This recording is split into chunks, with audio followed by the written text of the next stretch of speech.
What is going on, everybody? I hope you're having a good night. We got a lot to talk about. We have 9 days until Nebraska kicks off their season opener against Cincinnati. Can you believe it? I mean, the offseason flew by. And let's just get the cat out of the bag. Let's address the elephant in the room. We're in a new destination. We got a nice little view. I'll let you guys look at that view for a second. New destination. Now, again, I want to preface by saying this is not an apartment. This is my dorm room. So this isn't full time. This isn't a full time new little outside look, but definitely really nice. I will say, if you guys have any issues with the audio tonight, I'm trying to my microphone's been messing up recently. I've been trying to fix that, so I'm not using my microphone right now. I'm using a different one. Because for whatever reason, when I moved in yesterday into this little shindig, my microphone's decided to stop working. So we'll fix that. But we got a loaded show tonight. We're talking about everything Nebraska, what's going on in fall camp, what's going on in the rumor mill, going on in Cincinnati. We'll go to a lot of your questions. Man, we just got a lot to talk about. I don't got a lot planned. But I wanted to get on here tonight just to talk to with you guys because it's been a long time since we went on a live stream to actually go over questions, go over everything that's going on, everything you guys are thinking about. Because I think about this team 24/7, but I'm sure you guys do too. So we got to talk about everything that's going on, all the concerns, all the optimism, our plans for the Cincinnati game, all the hype, all the drama that's been going around. Because I don't know about you guys, I'm getting pumped up. I'm getting excited. I mean, man, this is a huge season. This is the biggest season that we've been a part of, I would say, in my lifetime. I'm 19 years old. This is by far, in my opinion, the most important season I've been a part of. Not because we're the best team in my lifetime. That's not true. But because for the first time in 20 years, 25 years, whatever, we have an opportunity to get back to national relevancy. Okay. We have not been able to say that for a long time. This is the first time in a very long time that Nebraska has an opportunity to be talked about on ESPN every single day, that we have an opportunity to be talked about when it comes to the college football playoff, that we have an opportunity to be talked about when it comes to having a quarterback that could, potentially win the Heisman. Okay. This is the first time in a very long time that we can say all of those things. So this isn't the most important season because, Nebraska on paper has the best team. And we do have a very, very good team that we're about to talk about in this live stream. Okay. Our team's stacked. Okay. We have the best quarterback that we've had in a decade, best receiver core. This offensive line is phenomenal. We'll get into all that, what we've learned in fall ball. But the reason why this season is so important is that we can change the narrative. All the disrespect.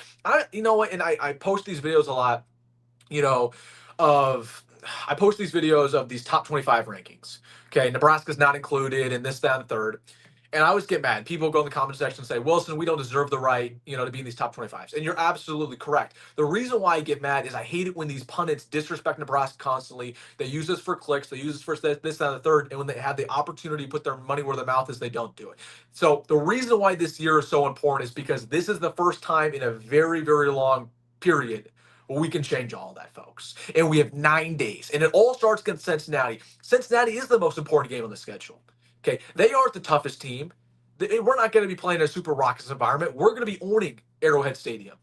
Okay. But the reason why it's so important is because more than any other game on our schedule, if you lose that, it all goes to, you know what I mean? It's all over. Okay. You've got to win against Cincinnati or else. You know what I mean? So, and again, we will win against Cincinnati. I have a lot of confidence as we're about to talk about as this live stream progresses, but I cannot believe we have 9 days until we get there. So, all right, guys, let's get in the comment section what everybody's talking about real quick here, and then we'll start going into the first segment of the day. Curtis said, "What's up, Wilson? What's up, everybody?" Brett says, "Dang, your dorm room got that kind of view." Yes, sir. Yes, sir. Shoot, this guy says, "Can a fake view go crazy?" You know the move. You know. Going to KC, guys. I will be in KC. We'll talk about that later. My man Silas says, "You got to go to some Central games." You guys can't see it on live stream, but right over here, I can see Central Stadium. I was snooping on practice a little bit to see our newest commit. I was snooping in a little bit on what's going on in practice. So we'll be able to give you guys some inside scoops on what's going on with Pittman, what's going on with Haney, all those boys over that Central. Central might be really good this year, man. So, anyways, we'll get back to the comment section as this goes on. Yeah, man, we'll get into that. But let's get into. Oh, actually, this is the first thing I was going to talk about. We got a comment about it.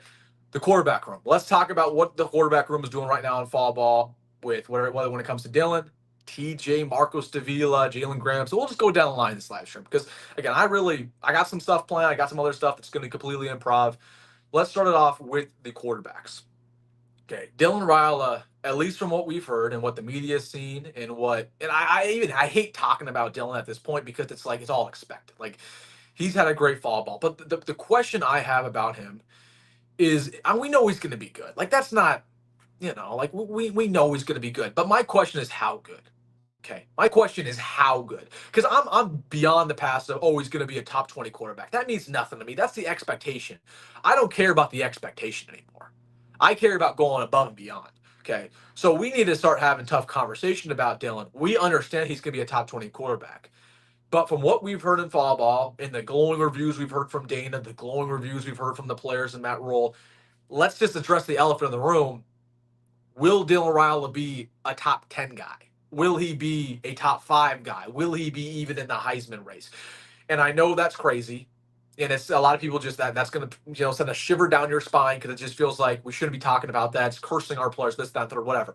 Okay. But we need to have that conversation because if Dylan could get to that point, if he could be a top 5 quarterback, Nebraska will make the college football playoffs. And I've repeated that all offseason. It doesn't like we sit here all the time in the offseason, I feel like, and we dissect every part of this team. And I do it more than any other because I post a video about us every day. We talk about the D line, we talk about the linebacker core, we talk about even the running backs. Okay. In quarterback, or not, excuse me, in football, sometimes all that matters is if you have a quarterback or not, because a quarterback's going to will you to wins. Okay, if you have that guy, you're going to win a lot more games than if you don't have that guy. For example, okay, the Chiefs sometimes don't even have the best roster football. The Chiefs are always decent. Like they always have a great roster. But when they won the Super Bowl 2 years ago, they weren't one of the most talented rosters in the NFL. The reason why they won the Super Bowl that year is because they had Patrick Mahomes. And when the game got tight, they had the best quarterback in football, and he was going to make a play for him. Meaning, if Nebraska, for example, if Dylan Raiola can break out in a big way, and he could be a top 5 quarterback, it doesn't matter how good our D line is. It doesn't matter how clutch this team is. If Dylan's clutch, and Dana Holgorsen's a great coordinator, that's all that matters. Because Dylan, with his arm, with his ability, he's going to will us to wins. But you can only do that if you're a top 10 quarterback. Top 20 quarterbacks aren't going to do that. Okay, top 20 quarterbacks are solid. They're fine. But it's the top 10. It's the upper echelon quarterbacks that will you to wins. Even if the team doesn't want to win, the quarterback's going to make that happen. So that's the conversation I want to have about Dylan right now. Okay. I don't want to have a conversation, oh, Dylan looks, he's a top 20 guy. Dylan's making everything in the world. That's expected. That's the expectation. That's great. Okay. What I'm looking for from Dylan is, can you be the upper echelon 5-star quarterback we thought you were going to be going your sophomore year? That's the tough conversation. And that's what I want to hear people ask Dana Holgorsen. I don't want somebody to go to Dana Holgorsen in a press conference and say, so how well is Dylan playing? I want somebody to ask, hey, do you believe that Dylan could be in talks, to be a Heisman? Probably in a better wording than that. But from everything we've heard, I mean, Dana was literally in a press conference the other day. And he said, and I quote, Dylan's making throws that he's never seen before. And that's everything I've heard too, is that his connection with Dane Key's been phenomenal fall ball. That Jacory Barney obviously taken it to a different level. The receiver core has built a great connection with Dylan. But can he be the upper echelon guy? We're not going to get that answer. I don't have that answer for you until we get to Cincinnati, because that's when it's really going to matter the most. So that's talking about him. But honestly, I don't even think that's the most important storyline with this quarterback room. What I've been talking about all offseason, who's that quarterback 2 going to be? Because unfortunately for Nebraska, we love to talk about our starting quarterback, but we have horrific history and a horrific luck of having our starters stay the entire 12 games. Because for whatever reason, they go down with injuries or they get benched or whatever reason. Now, Dylan's not going to get benched, but history tells us there is a very likely probability, whether it's week 4, week 7, week 12, that Dylan will go down with an injury and miss some time. That's just history telling us. Okay, Nebraska for the last 10 years has had that happen. Okay, so for that reason, it is imperative that we find our quarterback 2, and we believe that he can win us ball games. Not that he can be average, not that he can be manageable. We need a quarterback 2 who can will us to wins in the same way that Dylan can. And it's clear in fall ball, and I've made this abundantly clear in my videos, I think that's TJ Lateef. From everything we've seen in fall ball so far, whether it was at the open practice when the media saw him multiple times, TJ is a different player than what he was even a couple months ago. Okay, and I think Jalyn Gramstad's a great quarterback. I think he's solid. I don't want to discredit Jalyn, but there's a reason why Jalen Gramstad was in NAIA, which is like barely a little bit of step up from high school. Okay, there's a reason why he was there, and he was a great quarterback there. But it's a huge jump. It's a different world. It's a different planet going from that to Big Ten, rather than TJ Lateef. TJ Lateef, this might be a hot take. TJ Lateef might have played harder schools in high school than what Jalen Gramstad played in NAIA, because Jalen Gramstad, or excuse me, because TJ Lateef, he was playing against the Bishop Gormans of the world. He's playing against the modern days of the world. All those guys are going into Alabama, Georgia. So TJ Lateef, he's experienced against good squads, and he knows how to win, and he can extend plays, and he's a dual threat. That's just my take on the quarterback two battle, though. I don't know. And I do have a weird feeling that people are going to be calling for TJ as the season progresses. Maybe Dylan is a top 20 quarterback, not top 10. People are going to be wanting to see TJ a little bit because Nebraska fans, they love the backup, and I know how it is.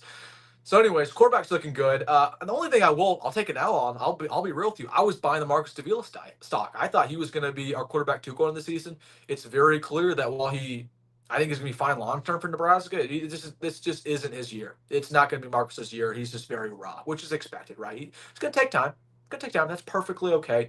But I'll take my L on that one because I did think Marcos was going to be very solid. So that's the quarterback room. We'll get to the comment section here. We'll just go down the line. And then we'll get back to some other stuff that I need to talk about with you guys. What do you think about the new uniforms? I think they're pretty cool. Yeah, I like them. I like them a lot. The all blacks. There's no red in them. The only thing that I didn't talk about in my video that I wanted to talk about, I forgot to mention it, was they're going to do a blackout game for that one against USC. It's going to be all black. They might even paint the field black. You never know. With the black end zones. I don't know. Just put that out there. You can take that for what you will. I like the uniforms, but I will say this: it's going to be very impossible, in my opinion, to get the entire crowd black. That just feels like it's a disaster waiting to happen. Where we've done this in the past. I think it was Wisconsin 2017. We tried to do an all-black game. Indiana 2019. We tried to do an all-black game, and it just was awful. I mean, the crowd looked bad because you can't do an all-black and then have 50% of people wear red. It just looks stupid. If you want to go all black, you got to go all black. And the problem is with some of our fan base just kind of refuses change. They're very traditionalist. So there's going to be a lot of fans who show up for that USC game who just refuse to wear black. They're like, I've worn red in this stadium for a million years. I'm going to wear red again. Like, no, please, just one time wear black because it's cool. It's going to be very awesome. It's going to likely be a night game. It's going to be an NBC. That's the rumor. It's going to be an NBC night game. Wear black. That's the only con. But I think the jerseys themselves look really cool. But everybody just got to be committed to it. Everybody got to be committed to wear black in the stadium because if we got 50% of people wearing red, that's not going to look cool. It's going to look stupid. It really will. So that's the only thing they got. And honestly, if Nebraska wants to do this right, they should give us all free T-shirts and put them on the stadium. Put them on every seat. I'm looking at you, Troy Dannon, but they're not going to do that. They're not going to do that. Let's see. Will Elijah Pritchett still be with this team at the end of the season, or does all his off the field issues linger all year? Gosh,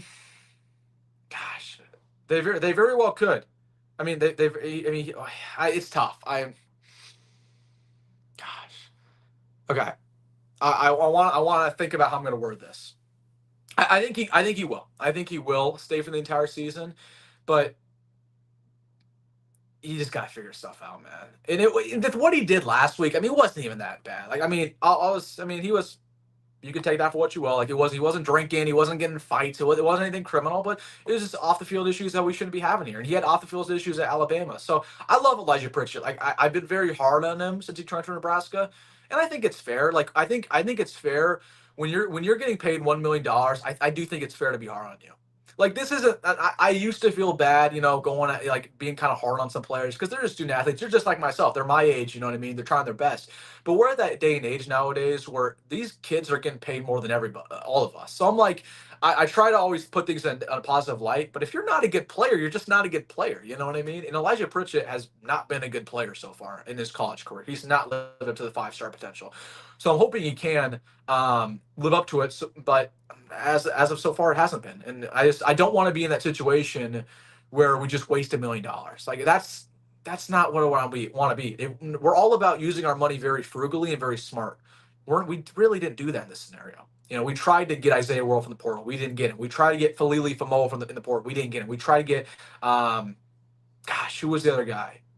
from New Mexico. She has Pete. We tried to get him in the portal. We tried to get the Michigan guy in the portal. We didn't get it. So like Pritchard was like our 5th option, and we at that point we were just desperate. So we're like, we just threw him money and said, hey, please come over here. So I do think he'll stick with us the entire year. But as Matt Rule said the other day, I mean, he just got to figure stuff off the field. So that's the only thing. All right. This guy said, take your earbuds out, son. It's the thing about respect. That's something lost in this younger generation. These earbuds help me hear what I'm saying, my man. Like, you do. Oh my gosh, don't get me started. Again, respect. Thank you for supporting the channel. But what are we doing here? These help me out. Yo Wilson, what do you think about Haarberg starting at tight end? I don't think so. It's gonna be Lindenmeyer. I do think the tight ends are arguably. I think the tight ends are arguably our worst performing unit in fall ball besides D line, and it's not that they're playing bad necessarily because they aren't. It's just that we haven't had that breakout player so far. You know what I mean? Like everybody was thinking, look, Lindenmeyer was going to break out, or people were expecting Haarberg to break out, or Cardinelson to break out. Like they're just all good. Like they're just all fine. You know, in the words of NFL scouts, they're jacks. They're just guys. You know, they're just guys. Like, look, Lindenmeyer's not a guy who's going to go to the NFL, but he's a decent player. You can do a lot worse than a decent player, but we just don't have like that best friend of a quarterback. You know what I mean? That we really want at that time spot. We don't have an Ahmad Hudson. We don't have Sethan Carter. Shout out to Sethan Carter. That's my guy. Like we don't have that upper echelon tight end that we're looking for. So I would say Haarberg, and Haarberg's not a traditional tight end anyways, but he's going to play a lot though. So he's going to play a lot. Let's see. Nick says, doesn't it feel like the rest of the world is downplaying how big of a get Dane is? I would say it's comparable to Chip Kelly at Ohio State. Oh, I agree. I mean, definitely is comparable. Yeah, I think it's comparable in a million ways. I wouldn't say people are downplaying it though. I think the national media, for the most part, they give us a lot of respect because of Dana. That's the main reason why. Like, already got a bunch of comments about this in the live chat. I might as well talk about it right now. I don't know if you guys saw this, but Josh Pate put us, and he had predicted us to make the college football playoff. Can we get a round of applause? Can we give a round of applause? One media member who used Nebraska for clicks, which I'm okay for. I get it. I'm in this business. Okay. I don't care about you using Nebraska for clicks as long as you're going to put your money where your mouth is. Joe Klatt uses for clicks and did not put his money where his mouth is. You know, gosh, who's the other guy I'm looking at? I don't know. That was the main guy, Joe Klatt, who I was thinking of. But anyways, Pate used this for clicks. That is what it is. If you're going to hype us up, I'm cool with it. But when it comes to August, when it comes to September, you better keep that same energy and put us in these top lists. And Josh Pate is the only guy who did that. So shout out to Josh Pate. But the reason why, his reasoning and why Nebraska was going to make the playoff is simply because of Dana. So I do think people are giving us a lot of respect for Dana. I do. I think that's actually one of the main reasons why people are high on us. Okay, I got to get to this comment because he's putting this like 4 times. Anthony says, are you going to Kansas City, Wilson? I am. I was not planning on it, but we have the best family here on Nebraska YouTube, and one of my subscribers hooked me up some pretty sweet tickets. So I'll be attending with my man. So it's gonna be awesome. It's gonna be a good time, man. A lot of Nebraska fans, so I'm really, really pumped up for it. But yeah, where are we? We got 9 days, literally 9 days. So I'm pumped up. But I will be in the town. Let me know in the comment section real quick. Are you gonna be at the game? Let me know. It's gonna be definitely a unique experience. It's gonna be a home game, but not a home, if you know what I mean. So yeah, I will be there. But I wanted to address that. Let's see. Let's get back to these questions here. Hold on. Any worry that Butler hasn't fully ran a defense? In-game defense adjustments scare me. I definitely, it is concerning. Definitely concerning. No question about it. But my main thing about John Butler that I really like is simply the fact that he's not going to be complacent. Okay, he's hungry. He's been trying to be a defensive coordinator for a decade. Okay. Tony White was a great defensive coordinator. I gave Tony White a lot more respect. I remember when Tony White left, a lot of people were like, oh, Tony White's not a big loss. Like, Tony White was a big loss. He was a great coordinator. However, the thing about Tony is that he's been a defensive coordinator for a while. Okay, he was complacent. He was cool with being a defensive coordinator. But John Butler, he's been trying to be one for 10 years. So he's not going to let this opportunity slip. So while the end-game decision-making, yeah, that is a question mark. I think the blitz concepts are going to be improved. I know the secondary is going to be improved because he's been working with the secondary his entire career. So the secondary, we're not going to give up big plays anymore. That was Nebraska's biggest weakness on defense, is that we would be lights out all game, and it'd be one play where we would just screw up in a big way. Where it was Iowa, we were dominant against Iowa on defense all game. But it was that one play where Caleb Johnson broke through for 80 yards and got that touchdown. And that was the entire reason they won. Or it was UCLA. They had a big deep ball where we just blew coverage and they got a touchdown off it. Or, Indiana broke free very early on. Well, Indiana, we got destroyed. Multiple times. Illinois, they just dog walked us in overtime. So our defense would be lights out for almost every single play. But when it mattered the most, the defense wouldn't come through because we give up a big one. That's what's going to be better this year, John Butler. Okay, I can't tell you. I'm not going to sit here and say the pass rush is going to be better. I don't think so. I don't know so. I think the D line is a very big question mark. I will not lie to you. We talked about in today's video. The D line is a question mark. I believe that with my entire heart. Okay, this team is not perfect, right? We're not. If we were perfect, we'd be in the national championship this year. Okay, we're not perfect, so I don't know if the D line is going to be better. But I will tell you, there's going to be a lot of facets of this defense that will be improved for sure. For sure. And I do think we're going to be better at getting turnovers when it matters the most. We're going to be better at those clutch moments. On offense, defense, special teams, it doesn't matter. So that's what I can tell you about him. So that's my answer to that. Carter says, do you think USC or Michigan is a tougher game? I think it's easily Michigan. I don't even think it's particularly close. Not just because Michigan's the better team. It's not just because of that. It's simply because Michigan's going to be so hyped up. It's on national television. We might be ranked going at that one. Okay, Michigan's definitely going to be ranked. They're already 11th. They're super high. So it could be a ranked on ranked battle, and you're going to hear all the storylines all week. Can Nebraska get the upset win? Can they get their first ranked victory in like a decade? So there's going to be so much pressure on us to win that game. It's not just because Michigan's harder; it's because of the pressure. Easily, Michigan's going to be harder. So that's my answer to that. Jerry says, going to any games this year. I told my family about you and bought season tickets to get a chance to see you and talk ball. I'm in Lincoln. Let's hang when you're in town. Jerry, I will be in town. I'll tell you guys right now what games I'll be at. I will be at, I think I'll be at every home game, and I'll be at Cincinnati. The only home game I'm not planning on going to is Houston Christian because it's an FCS game. We're going to win. And I don't know if I'm going to go to USC just yet. I don't know. I don't actually think I have tickets to USC because I buy season tickets from this one guy, and he gives us all the tickets every year except for one, and he decided to keep USC. So I might go to USC, might not, but I will be at pretty much all the home games besides Houston Christian. Just take that for a fact, and I'll be in Cincinnati. So that's my schedule. I don't know. I don't think I'll be at any other away games besides Cincinnati.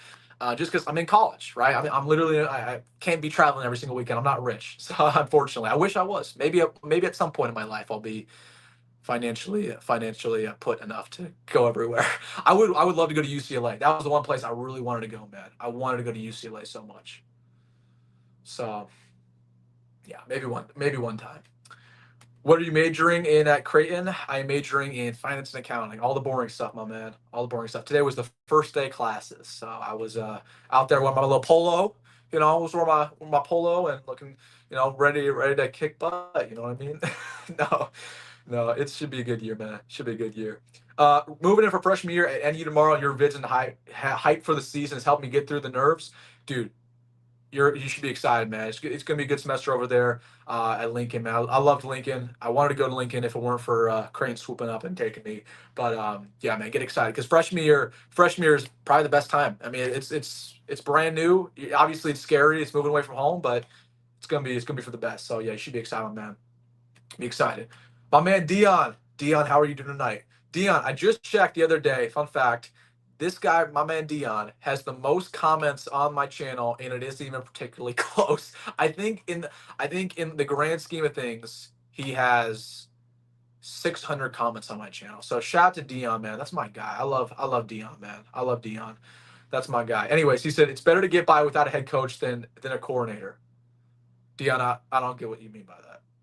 I don't get what you mean by that. Ethan says, how many players' family members message you? I mean, every now and then. I mean, it's not like a constant thing. Like, I mean, I'd say like at any point in time, I probably got 20 parents. I honestly, more parents text me than players do because parents watch my videos a lot. So, like Mekhi Nelson's dad's in my comment section. I don't know. Mekhi's dad might be watching. I don't even know. Vincent Shaver's dad, big friend of the channel. TJ Lateef's dad, big fan of the channel. Emmett Johnson's family, big big fan of the channel. Gosh, I could just go down the list. A lot of the offensive linemen. So it's a lot of parents, honestly, who just text me, and they're all very nice people. Very nice people. And it's a lot of freshmen too, because a lot of recruits watch my stuff, obviously, because I'll highlight the recruits, and that's a big deal to them. So the families of recruits watch my stuff. So that's really who that talk to me and stuff. But yep. Good evening, David. Score prediction for Cincinnati. What did I say in my video? I forgot. I posted one. I posted my record prediction. I think it was like 31-14, 31-10. I don't know, but I might make a new one when I do my do my prediction next week. So, but I think 31-10 right now. Do you believe that Nebraska could have a top 10 recruiting class for the 27 class after Troy Pink's commitment? Absolutely, I do. And we have a video talking about that. I want to say Saturday. The only thing, win in NIL. How many games are we going to win this year? I don't know. I don't have an answer to that just yet. But how many games are we going to win? Because if we only roll out there and win 8, that's not going to be good enough, frankly, because that's not upper echelon. That's not elite. You got to win 10. That's the number I keep cutting off at. Like, if you want to have a top 10 class, you got to win 10 games. And you also got to be aggressive when it comes to NIL. You got to do both. Not one, not just good at NIL. You got to win. You got to do both. You got to do both. You got to do both. Which coach do you think is the most hype? Most hype. Corey Campbell. I think Corey Campbell's the most hype. No question. Is your dad Dan? He is. He is. Yep. Dan Dittman, the goats. What was your most memorable experience watching Husker football? I'd say Northwestern 2020, or it was 2013, because I was at that game. We won on the Hail Mary, Ron Kellogg to Jordan Westerkamp. That was electric, man. That was unbelievable. So that was definitely my favorite experience. I'd say 2015 Michigan State was awesome. That was a good one. I'd say Iowa 2020 or 2022 was great. Gosh, I don't know. Those were the best ones. I mean, honestly, in my lifetime, I haven't witnessed enough wins. So hopefully that changes this year. Like I get jealous of people who go in my comment section. They're like, I've been watching Nebraska football for 55 years and I've seen 5 national championships. I've seen like a couple winning seasons at best, man. I'm jealous. I am jealous. But I always say I think that makes me a really loyal as a fan. The fact that I've went through all this crap and haven't seen winning product, I think that makes me a loyal fan. And I think it's going to mean a lot more to me when we end up getting really good because because as fans, the younger generation, we've went through so much. Like, we've never seen this team win. So I think it's going to mean a little bit more. It'll mean a lot to everybody. But yeah. This guy says, "What's up, GOAT?" Max Pax from Twitter. Keep doing your thing. Max Pax. I'll have to DM me. I'll give you a follow back, my man. Appreciate you for the $20. I appreciate it, my man. I hope you have a great night. Thank you. Thank you so much. I hope give me another question, comment. We should have gave me a question or something, but I appreciate, my man. But again, DM me on Twitter. I'm gonna forget, but I will give you a follow back. Thank you so much for that, my man. I appreciate you. All right, let's get back. I was going to. This guy says, "Let me know if you're looking for an internship in finance. Dude, give me an email. Give me an email. WilsonDittman@gmail.com if you're in Omaha. I'm not going out to LA or anything for for an internship. Let's see. You're certainly not majoring in English. I don't know if that's an insult, but I appreciate you. I appreciate you. Let's see. Wilson, how's your day going? It's going good. Everybody, I will give him a shout out on the channel. This is Big Red Breakdown. He is a new content creator. He's a young kid. So if you guys want to give him some support, he's just trying to build up a fan base. Big Red Breakdown. Go over there, give him some love. But that's my guy over there. So absolutely. Let's see. Gosh, let's see. There we go. If the D-line has trouble getting to the quarterback, what are chances of going with another linebacker? You mean like blitzing 5? Yeah, I think we're gonna be blitzing 5 a lot of the season. I mean, we're gonna be having a lot new blitz concepts. Like last year, we didn't blitz at all. We barely blitzed the entire season. So absolutely, we're gonna blitz. But I don't think we're going to run 3-3-5 exclusively anymore. Like we're going to have 4 defensive linemen most of the time. We're going to have 5 defensive linemen, right? That's what they said at the press conference the other day. Like we're going to blitz a lot more. But I just think it depends more. Our pass rush depends more on our jack play rather than our defensive line. I just need, Cameron Lenhard, Riley Van Papa. I need those guys to eat up double teams more than anything. I need Desama Cole to get to the quarterback. And Desama Cola, I say honestly, I'd say Desama Cola is the biggest question mark on this defense. I don't think people give that enough credit because people act like Desama Cole is like a proven commodity. Like he really isn't. Like Desame's a good player, but I mean, you look at the statistics last year for Oklahoma. You look at the statistics, down the line. Like, and he was a great high school recruit. I remember specifically coming out of Kansas City because he was like such a freak, but he just hasn't really lived up to it so far. So I do think he's a little bit of a question mark. So can Desama Cole live up to his potential? Can Willis McGahee break out? Because those are the bigger questions. And honestly, and I've said this all offseason, Williams Nwaneri, he will completely define this defensive line, in my opinion. If Williams Nwaneri can break out, this defensive line is going to be better than last year. But if he doesn't, if Williams Nwaneri is just a guy or doesn't live up to be the 5-star we think he's going to be, this defensive line is not going to be better than last year. It's not going to be good quarterback. We don't have a pure pass rusher right now, as a 3 technique at least. Okay, that's a luxury to have, and we don't have that. So that's the reason why I don't think our defensive line is better, at least as of right now. What player do you really want to see have a big year? I want to see John Hole have a really big year as our kicker. I want to see John Hole not miss a single kick. That's what I want to see. So I would say him. I would say anybody besides Emmett Johnson in the running back room, because I know Emmett Johnson's going to be good. Like, I already know he's going to have a good year, but I want somebody besides Emmett Johnson to break out. I need, Jamar Perkins out for the year, but I was going to say Jamarion. I'm hoping Mekhi Nelson could be good. I hope, I hope Kenneth Williams can play well. I hope Isaiah Mozee can play well, right? We'll see. So I would say that. Who do you think will have the most impactful freshman? Who do you think will be the most impactful freshman this year? It'll be Isaiah. Pretty confident saying it. It'll be Isaiah, no question about it. It'll be Isaiah. Simply because he's going to get the most playing time. Cortez is going to play a lot. Jeremiah's going to play a lot. TJ might not redshirt. So we're gonna get a lot of freshmen around the field. It's going to be 5, 6, 7, right? There's going to be a good. Dude, I said it again. I said 6, 7. Oh my! These people are going to roast me in the comment section. So we're going to have like 6 or 7 guys who are true freshmen play a lot this year. But Isaiah Mozee is the guy who's going to potentially start as the year progresses. That's what makes him a little bit different. So that's what I'm going to say there. Will Jeremiah Jones be a good receiver? I think long term he will be. Not this year. I will say this: like he's a freak. He is a really good player right now. Like just because of his athletic upside. But I should say he's good from an athletic player, but he's not really polished. His route running isn't polished yet. His hands are the big problem right now. Like he's dropping a lot of balls in fall ball. But he's one of those guys. He's very similar to Malachi, where Malachi was just so athletic. The coaching staff's like, okay, we're going to get you on the field. Same way with Xavier Betts. Like those 2 players are 2 pieces in a pod. Where it's like both those guys, they're freshmen. It's going to be hard to get them on the field. But because Malachi and Xavier were just so athletically gifted, it's like, okay, you're going to get on there no matter what. Like we're going to find a way to get you involved. It's kind of the same way with Jeremiah this year, where Jeremiah, from a playbook standpoint, okay, that's going to be a question. From a just learning, being able to beat man coverage at a high level against Big Ten corners, that's also a big question. Can he do that? I don't think so. But he's just so athletic, they're going to find a role for him. They're going to find a specific package to put him in the ballgame, if you know what I mean. So that's what I would say to that. Let's see here.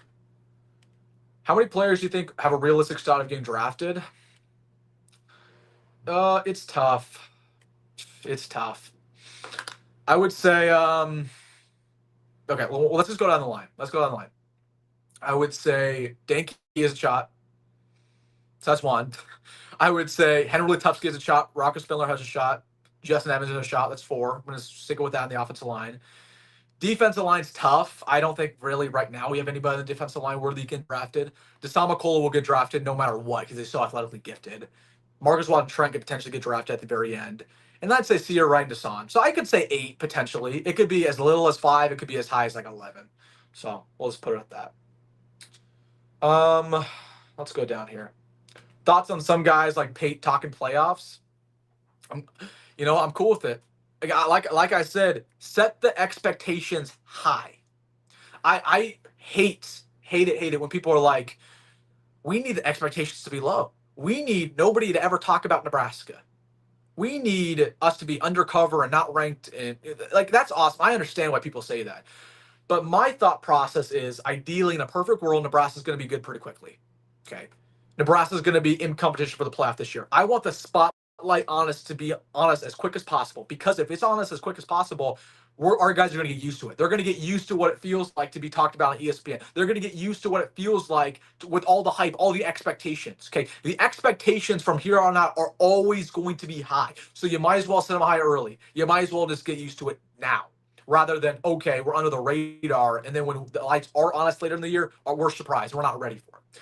So I'm cool with it. Do I agree? I don't think so. I think we're going to be a 9-win team this season, maybe 10. So I could see us maybe barely make the playoffs, but I'm cool with it, because if he's going to hype us up, I want him to put his money where his mouth is, and that's exactly what he did. So I'm cool with it. I'm cool with it. My man Theo says, congrats on this new studio. Theo, I appreciate it, man. Hope you're doing well. I love you, Theo, man. That is my guy. Let's get back here. Gosh. I need to get back. I have a lot of comments here. I'm sorry if I don't. I usually try to get to all the comments, but today we have a lot of comments. So I'm just going to do my best to try to get to as many as possible. The ones that I see are good. Jonathan kicking is going to be Cunanan. See, here's my inside scoop, is it was going to be Cunanan. At least that was the expectation, but John Hole had a lights out scrimmage the other day. So it could still very well be Cunanan by kickoff. My understanding is they still haven't decided. Cunanan was what they were leaning towards as of recent, but with how well John Hole played last week, could still be John Hole. So if you have shutdown corners, you can blitz more. Absolutely. And that's our problem last year. We did not have shutdown corners. We had Marcus Buford, who was not a corner, who was playing corner. Like, we had guys out of position everywhere. We had Hartzog at safety. It was just terrible last year. I mean, we had guys, we had Bly Hill at out boundary corner. Like, we didn't know what we were doing in the secondary. But honestly, I do think the staff is a little bit to blame with our secondary play last year, because it was pretty obvious going into last season that our secondary was like a big weakness of the team. And I was screaming all offseason, like, we got to get a guy. We got to get multiple transfers. And we literally only got Bly Hill and Sear right. And Sear was like very late. We almost didn't get Sear right. We got him like July. Imagine if we didn't get him last year. Our secondary would have been like the worst. It would have been like the worst in college football, man. It would have been bad. Anyways, I think we can upset Penn State. I don't know if I agree, but I'm if you believe, I believe too, my man. If you believe, I believe. If we all believe, I think that positive vibes do work sometimes, man. I do. Is Jacory Barney going to be in the names of Ryan Williams and Jeremiah Smith after this year? I think so. I do. I do think Jacory's in line of potentially having a 1,000-yard season. Yep. What are 3 things that would make you sound the alarm for things going south for the Nebraska season? A certain loss or underproduction, etc.? Yeah, I'd say the offensive line. Because all offseason they hyped up this offensive line as to be the best it's been in a decade. We'll be able to know pretty quickly if this offensive line's good or not. Pretty fast against Cincinnati. So if the offensive line's not actually that good, how good is the rest of this team? How good is the defensive line? Because the O-line's dominating the D-line in practice. So that's a big thing. Dylan, obviously, like, if Dylan's just an average quarterback, we're not in a good position.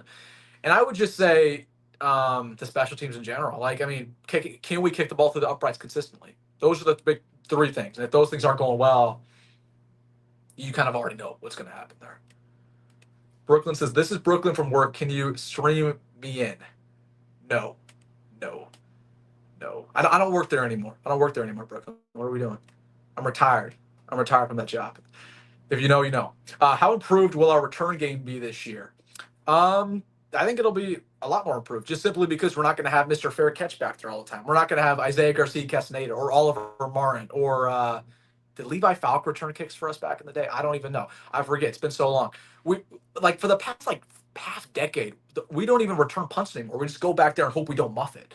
So for the first time in a long time, since literally DeMornay, since J.D. Spielman, we're going to have Jacory Barney out there who actually can be incredibly competent and incredibly dynamic. So that's what I'm excited about. But yeah, absolutely. It shouldn't even be close.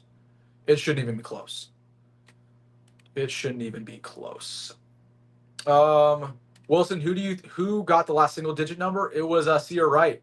Yeah, I was wrong about that. I'll tell you what I'm wrong. I did totally believe it was going to be Dylan. And I think, well, there were a couple reasons why I thought it was going to be Dylan. Number one, that's what the rumor mill was saying. Like, it was kind of up to Dylan. Dylan did get voted. Let's not beat around the bush. Dylan was voted to get a single digit. It was his decision to stick with 15. But from all intents and purposes, it kind of sounded like he wanted one. And that's the reason why they waited. Like, if it was going to be Sierra Wright all along, they wouldn't have waited and made a separate announcement for him. They would have done it with everybody else. The reason why they waited is because I thought it was going to be Dylan. And I think Dylan decided last second is going to stick with 15, which I'm cool with it. I'm cool with it. What is your favorite NFL team? The Washington Commanders. That's my team, my man. Been a fan my entire life, just like Nebraska. And my entire life, both teams have not been very good. But just like the Commanders had a good season last year.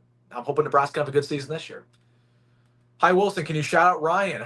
Ryan, shout out to you, my man. Go Big Red. I hope you're having a good one. Hope you are just excited. We're getting ready for the season because it's going to be phenomenal. We're going to be in the mix to potentially make college football playoff. We're going to be in the mix to break out in a big way. So I hope you're excited because I know I am. So shout out to my man Ryan.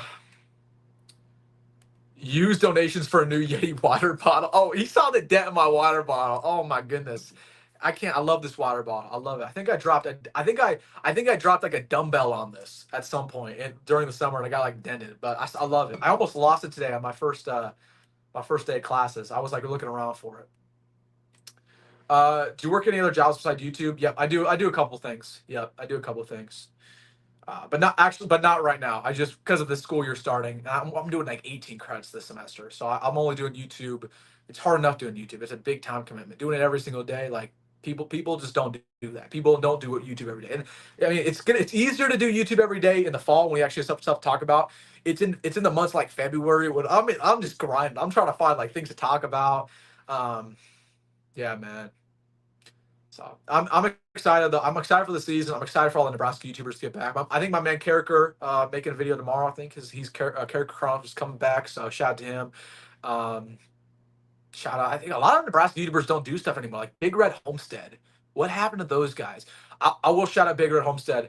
Those I do not watch Nebraska YouTube. Like I only like I but the only guys I did watch growing up, Big Red Homestead. Those were my guys. Like, I would watch those guys. I think like back in 2019 when I was like in middle school. But those guys like quit YouTube.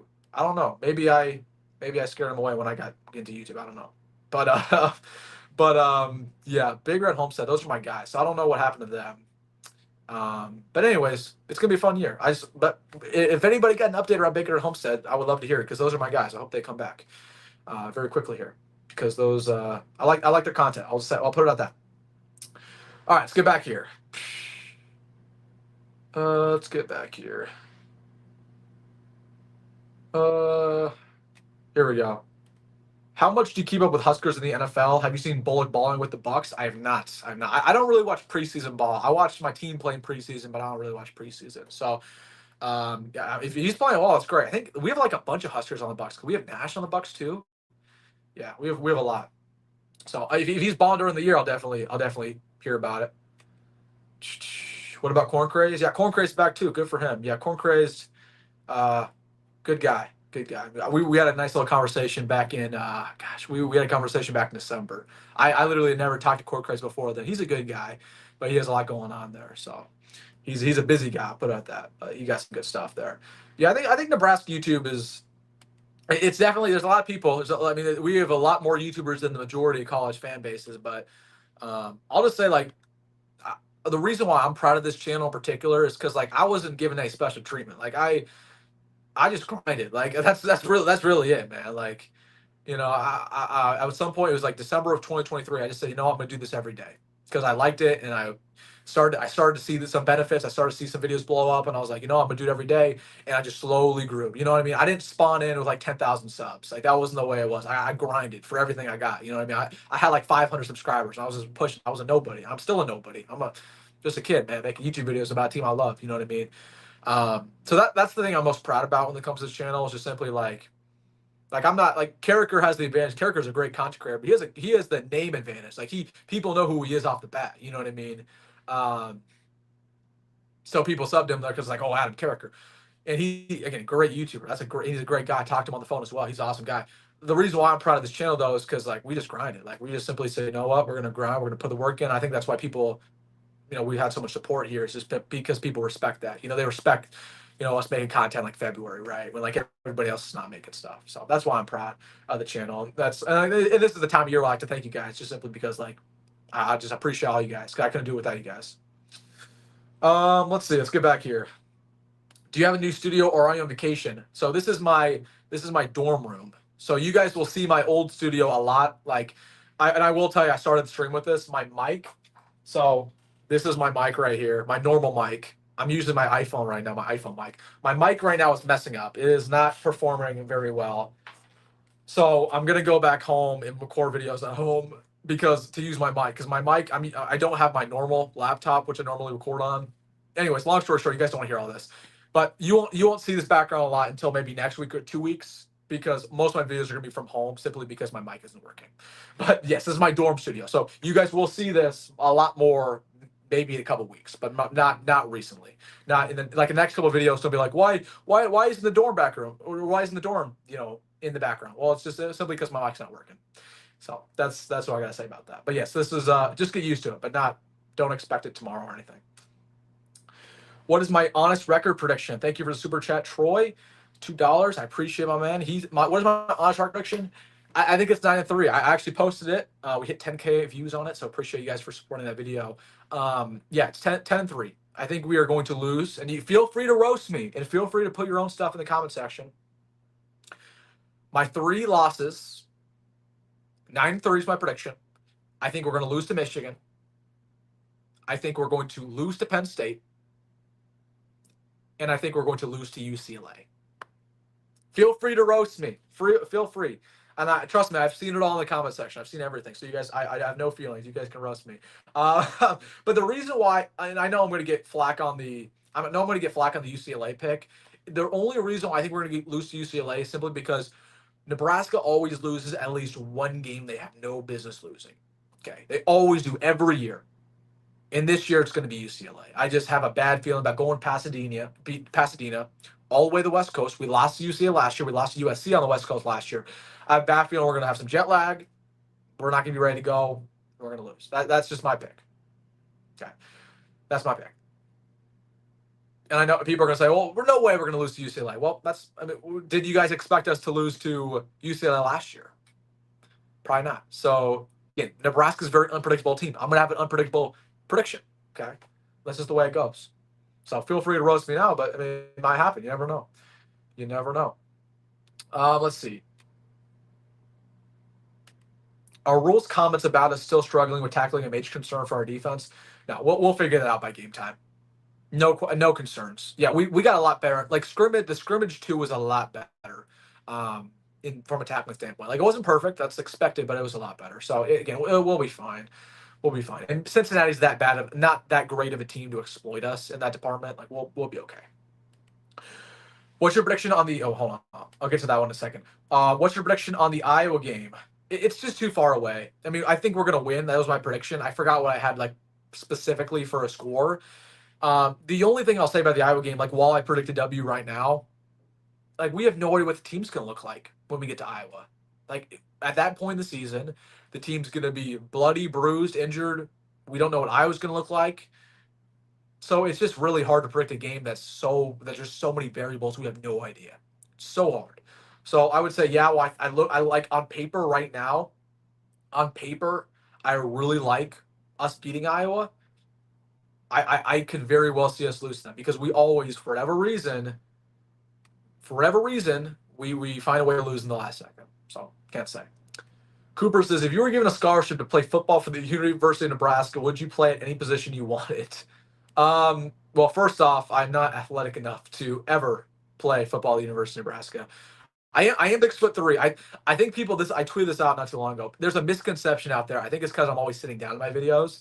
There's a misconception that I'm like super short or I'm average. I'm a fairly tall guy. I got a tall wingspan. I'm more of I grew up playing basketball more than I play football. But if I were to play a position, it would be tight end probably. I'd be a Luke Lindenmeyer. I'd be a skinny Luke Lindenmeyer is what I would be. I would be a skinny Luke Lindenmeyer who couldn't block and could not run routes. That's what I would be. Yeah, I cannot not a football player. That's just I wish I was more athletic, but I'm just not. Just not. I hate the fact that we're playing Minnesota game. Yeah, I mean that's tough. It's a tough game at Minnesota Friday night. Like it's gonna be tough. We might very well lose that game. I'm not gonna lie. Like, it's gonna be tough. There's gonna be it's gonna be a hostile environment. Minnesota fans don't like us. They consider us to be a rival. So if there's any game that I could see us losing on the road besides UCLA, it's easily Minnesota. But I think that's going to be one of those games where we get our revenge. And I just think we are a lot better than Minnesota. I don't think Minnesota's going to make a bowl game this year. I think UCLA will. Okay, UCLA has a 5-star quarterback in Nico Amalavia. People suddenly forget that. Minnesota, you couldn't even name their starting quarterback. So that tells you a lot. UCLA is going to shock some people this year. They got a tough schedule, but they're going to shock some people. So that's what I'll tell you there. I'll tell you there. Well, this guy says WilsonDittman, Wilhelm Breitenbach. No. No, I'm not that tall though. I'm not that tall. Wilhelm, that's the GOAT. Nebraska ball legend, Wilhelm Breitenbach to you. Do you think any part of this team has taken a step back compared to last year? Oh, I mean, easily the running backs. I don't think that's debatable. Like, I think the running backs easily have gotten worse. Maybe not our starting running back. Like Emmett, I think Emmett probably is our best starting running back since Divine. I feel pretty confident saying that. Like, our starting running back's going to be good. But from like a room standpoint, yeah, it's worse than last year. Last year we had a pretty good running back room. We had Emmett, we had Dante, who was good. He got worse as the year progressed, but he was good. We had Ramir, who was solid. We had Gabe, who didn't even play last year, but Gabe historically throughout his career was good. Like, we had a pretty decent running back room. This year, we have Emmett and a couple bags of chips, and we're hoping Mekhi Nelson can be solid, but we just don't know. We're hoping, Isaiah Mozee can be good, but we just don't know. So I'd say running backs easily got worse. I'd say defensive line probably did. Like, I don't think that's too much of a hot take. I think the defensive line probably got a little worse. But I'd say the upgrades to every other position are through the roof. Quarterback plays better. Wide receiver plays better. Tight end plays better. O-line's better. Linebacker core is going to be a lot better. The DBs are going to be a lot better. Special teams should be a lot better. So, like, did we get better in every department? No. That's expected. That's what college football is all about. You're never always going to get better because you lose guys. But simply put, like, the running backs got worse. Defensive line got worse. But if the other positions can break out like we think they will, we're going to be just fine. It doesn't even matter. And if Dylan can play as good as we think he can, it definitely doesn't matter. The worst thing about Minnesota is that they kind of beat us the same way we used to beat them with the run game. You're right. I mean, and I just say this, like, I respect Minnesota a lot. Because I think PJ Fleck is a heck of a head coach. And I know that's a hot take within the Nebraska fan base because we all kind of hate PJ. I respect winners. I'll just put it at that. Like, I respect him because he wins. And he built Minnesota, which was historically not very good the last 20 years, to be a pretty consistently solid program. I respect PJ. Yeah, his antics are a little funny. His little ties, weird. But hey, man, he knows how to beat us, so I'm going to give him respect. And you know what? PJ also doesn't disrespect Nebraska. Like, Kirk Ferentz will beat us and then disrespect us a little bit. Like, PJ, literally, like 3 weeks ago at Big Ten Media Days, he said that he thinks Nebraska's a dark horse team. So I get that we all kind of don't like PJ because he's a little quirky guy. I understand it, but like, he gives us respect and he's a winner. So you know what? I'm gonna respect it too. So that's my take on PJ. I understand that's a little controversial. I definitely understand that. But there's not really a coach I don't like. I don't like Kirk Ferentz, and that's really about it. Like, I don't really have like bad blood with any coach. I also am on take of, and this one, you guys feel free to disagree with me. I like Deion. I do. Number one, because I think Deion's good for football. Like, Deion objectively is good for the sport. He helps the sport. And number two, I mean, I just think he's a decent guy. I do. I think he's a decent guy. People disagree with me on that. But I think he's a decent guy. I think making Travis Hunter and getting Travis Hunter there and making him a Heisman, that's worth something. And leading him to 9 wins last year, that's worth some. I know that's gonna be a little controversial. People might not like me for that, but I don't have any bad blood toward Deion. Like, he didn't do anything in Nebraska. I don't think Deion's on record disrespecting us at all. Not that I remember, at least. So that's my take, at least. I know I'm gonna get some hate on that one, I'm sure. Drake Lindsay looks good. Don't lie to us. Don't lie to us. Cope, don't lie to us. Drake Lindsay is not going to be any good, man. Minnesota sucks. They got Darius Taylor, who's solid. Like, I won't lie, the running back play is going to be good per usual, but their offensive line's way worse. The receiver plays worse. Their quarterback play probably be the same as last year. Quarterback from last year was awful. Their defense is worse. Like, they used to be producing NFL procs every single year. They used to have Rashad Bateman. They had another tough receiver. I forgot who he was. Forgot. Gosh, somebody put in that comment section. The other receiver who was with Rashad Bateman. They had Mo Ibrahim, who was tough. They had Tanner Morgan, who was tough. They had a bunch of stud offensive linemen. They had Benjamin St. Juste. They had that one Tampa Bay Buccaneers safety now. Winfield was tough. Like, they used to have all these NFL players. Minnesota don't got anybody anymore. So, like, I think Minnesota's going to win 6 games at best. What do you think Kenneth Williams' role is going to be? Primarily special teams. I mean, he's fast though. He's exciting. He'll be a good one. I'm excited. Top 10 respect moment in Big Ten history. Me respecting PJ. Yep. This guy says bad take on Drake Lindsay. Are you talking to me? I don't think Drake Lindsay's any good. That's just me though. He said, haha, I've been to their practice. Maybe you got the inside scoop. I don't know. Maybe I will be eating some crow. And in that case, Co, I will remember you. And in our next live stream, I will shout you out and I'll be like, you know what? Co was right. I was wrong. Drake Lindsay, top 10 quarterback. I'm just not betting on it, my man. I'm not betting on it. Like, there's not a good player on that offense besides Darius Taylor. There just isn't. So you got to have a strong running game, and I just don't expect them to have that. But their defense will be solid again. What's the score for the Akron game? You have to go to my record prediction. I couldn't tell you. I forgot what we're gonna blow them out. Like, it doesn't even matter. We're gonna beat them by like 50. Why do you hate on Pritchett so much when we're paying him $1 million? I mean, I addressed earlier. Like, I'm not hating on Pritchett. Like, I don't have any bias toward the guy. Like, I don't hate on him. I think it is sometimes okay to be harder on guys who are getting paid money. You know what I mean? Like, it's not a day and age anymore where these kids are just doing it for the love of the game. Like, Elijah Pritchett is getting paid more than all of us per year to play football in college.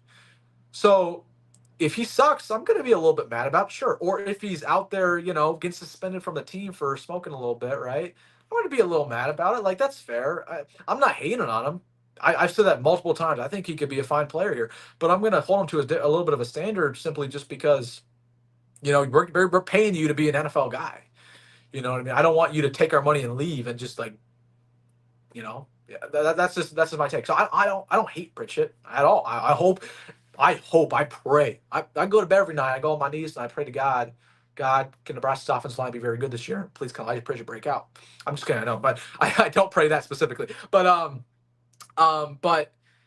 I say all that to say this, like, I don't hate on Pritchett. It's just simply because I do believe in, sometimes being a little harder on guys, especially when they're getting paid nowadays, and they're my age. Like, I'm not like some 80-year-old guy, like, this guy sucks. I'm not. Like, I always try to do things with a positive twist on my channel specifically, but it's just like, these guys are getting paid nowadays. These guys are professional. So that's just my take. That's just my take. And I also believe in being objective too. Like, if you guys want to go to a YouTube channel that will tell you that every player's an MVP and every player's perfect, this isn't the place for you. Like, I think in order to be a Nebraska fan or to be any college football fan, it's important to be honest. Not every player is going to be awesome. Not every player is going to be perfect. There's going to be some players at times who aren't good, and at those times, you should be very honest about it. Like, what kind of channel would this be? I'll just throw an example. Tanner Lee wasn't very good. Okay, Tanner Lee for Nebraska back in 2017 was not very good. What kind of channel would this be if after every loss, when we went 4-8 that year, what kind of channel would this be if I went on live stream every week and said, Tanner Lee's a fine quarterback. I can't criticize him because he's a kid just like me. What kind of channel would that be? I think it's important to be objective sometimes. Like, it doesn't being, saying a player's not playing good doesn't mean you're hating on him. It just means, simply put, they're not playing good. That's the way it is. So I don't know. That's my spiel though, because I get that comment sometimes. Like, I'll go over studs and duds, and people are like, "Oh, why are you mentioning the duds?" Well, I mean, these guys are playing the sport. It's just the way it goes. Not everybody's perfect. All right, that's my answer to that. Anthony says, "Who is your favorite coach in college football not named Matt Rule?" Good question. I mean, I don't know. I don't really have a favorite coach. I'd say Ryan Held at University of Nebraska Kearney. Ryan Held, Nebraska running back coach legend Ryan Held. No, not him. Who would it be? I like Syracuse coach, Fran Brown. I like him a lot. I like Cal's coach. I mean, that's about it. I really there's just not one that comes to mind that I'm like, oh, I love this coach. Like, not really. There's just not one. There's not one that comes to mind. So Dana Holgerson. Well, Dana's not head coach. Dana's not a head coach. That doesn't count, guys. Dabo Swinney. I do like Dabo. I do like Dabo because he's very outspoken about his faith, which is important to me. And I also like Dabo just because he like sticks to his guns. Like he doesn't care what anybody thinks. Dabo has a way he does business, and he's won multiple national championships. He doesn't care if people think it's wrong. If he doesn't care what people care. It doesn't matter. He's gonna go out there, do what he thinks is best, and he's gonna go win. So I respect that a lot about Dabo. You know what I mean? I respect that a lot. Why do you think Nebraska didn't get a running back in the transfer portal? Simply because we didn't value the running back position very much. I mean, they've said that in press conferences. Like, it's all about money nowadays. How much money are you willing to allocate toward a position? Okay, and we just aren't willing to allocate that much money to the running back spot. Like, again, the dirty little secret. If you guys want to hear some info, here's your opportunity. So Dante Dowdell was tampered with in the portal. He was tampered with. Like, Kentucky tampered. Kentucky called him up. He was with Nebraska. They said, hey, we're going to give you such and such dollars, transfer to Kentucky. And he said, bet. And I don't know this for a fact, but I'm sure he gave Nebraska an opportunity to counter. Nebraska said, we're not going to counter that. You can go. I'm sure that's what happened. But I know they tampered. Nebraska an opportunity to get Shamar Brown in the portal. He wanted to come here. There were a lot of signs that wanted him to come back home. But Miami and Cal both outbid us, and he just was like, I'm going to take the higher bidder. I don't blame him. It's the way it works in world. So Nebraska just weren't willing to outbid some schools. So that's the only thing I'll say. People like Lance Leipold. I actually I wanted Lance Leipold to come to Nebraska. Fun fact, because I thought we were going to fire Scott Frost in 2021, and I wanted Lance Leipold to come to us. I'm not too mad we didn't get him though. I'm not mad. And I won't lie to you, like, you guys can rewatch my videos when I was just starting on my channel like 3 years ago. I was not a big fan of the Matt Rule hire at the time. And I will say this, I don't think there were a lot of Nebraska fans who were like big on the Matt Rule hire. I think a lot of people just thought it was like an average hire at the time. Now I think the Matt Rule hire was awesome. Like, I won't lie to you.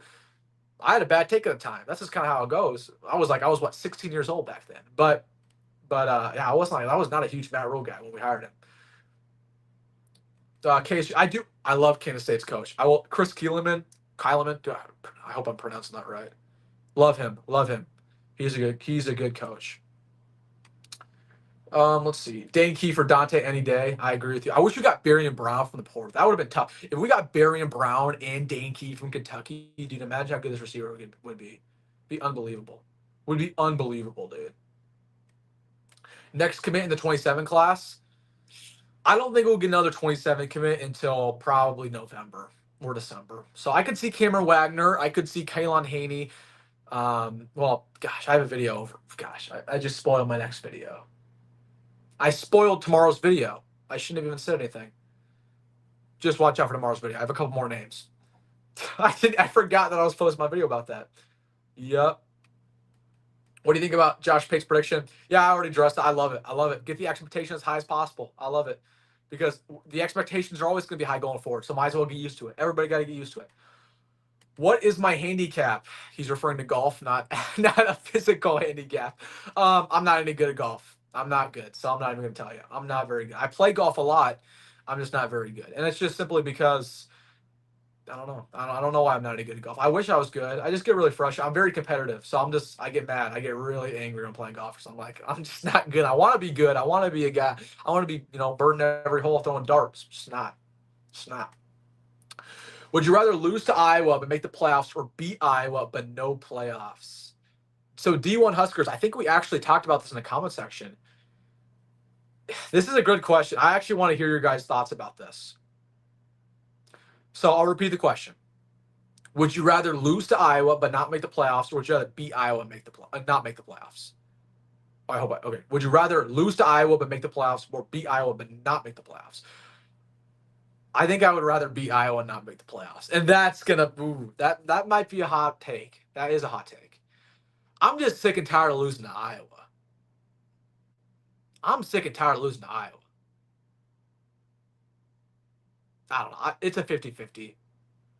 Okay, now I'm contradicting myself when I think about it. Okay, I want to go to the playoffs really bad. I'm just sick and tired of getting clowned by Iowa every year. Clowned. I'm tired of it. It hurts me. That Iowa game, I swear to you, I don't get nervous for any other game. I do. I do get nervous. But the Iowa game, I mean, there's butterflies. I cannot eat. I cannot eat the day of Black Friday. And it's not because I had Thanksgiving dinner the day before. I cannot eat because I am sweating bullets, butterflies. I'm nervous. I hate the color yellow. I hate those fans. Hate it. Hate it. Hate it. Hate it.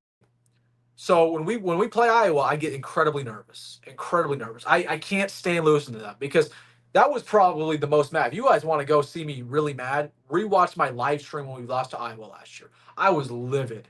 I was livid. We had no business losing that game, and I just hate Iowa because my generation. Again, you ask different Nebraska fans from different generations. A lot of Nebraska fans, their biggest rival is Colorado. A lot of Nebraska fans, their biggest rival is Oklahoma. My generation's biggest rival has always been Iowa. We hate Iowa. So I'm not gonna sit and lose to Iowa again. That I can't do that. I can't do that. I'd rather go 10-2, lose to Iowa, beat Iowa, not barely miss the playoffs. Oh, that's my answer. So that is my answer. What are the keys to beating Michigan this year? Number one, most important thing, and it isn't particularly close.